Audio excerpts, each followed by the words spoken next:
président donc, de Morbihan Énergie, c'est-à-dire le site sur lequel nous sommes aujourd'hui.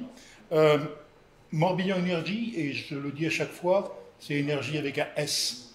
Donc tout cela veut bien dire que nous sommes en permanence en recherche de solutions pour travailler sur la transition énergétique. Notre vocation première, c'est de distribuer de l'électricité à l'ensemble du département, mais on sait que cette électricité en production va devenir rare, donc il faut que l'on recherche la possibilité d'avoir d'autres sources de production, et c'est la raison pour laquelle on s'est investi dans l'éolien, dans le photovoltaïque, dans l'hydrolien sur le Golfe, et également donc actuellement dans l'hydrogène.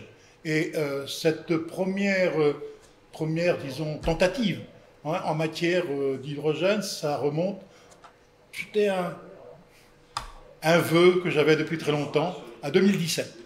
Et on a eu cette opportunité donc d'installer sur notre site une unité de production à partir de l'électricité produite par nos panneaux photovoltaïques pour produire donc ici de l'hydrogène sur une station privée qui est utilisée simplement pour nos propres véhicules. Actuellement, nous avons 2 véhicules hydrogène et demain, nous en aurons 3.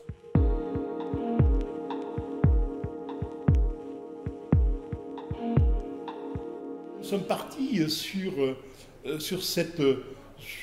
ce transport maritime de passagers sur le Golfe, c'est une première chose.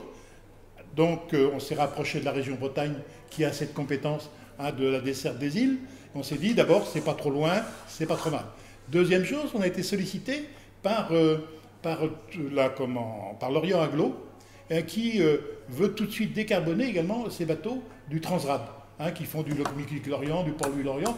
On voit bien que, donc, de ce fait-là, nous sommes rentrés de plein pied dans cette utilisation de l'hydrogène en matière de déplacement maritime.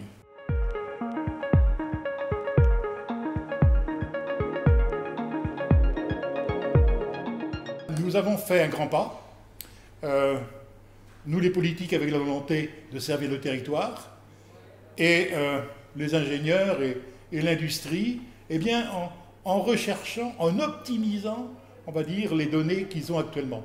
Et moi, je suis très satisfait de cette rencontre d'aujourd'hui, où on voit qu'on a quand même déjà atteint un bon niveau.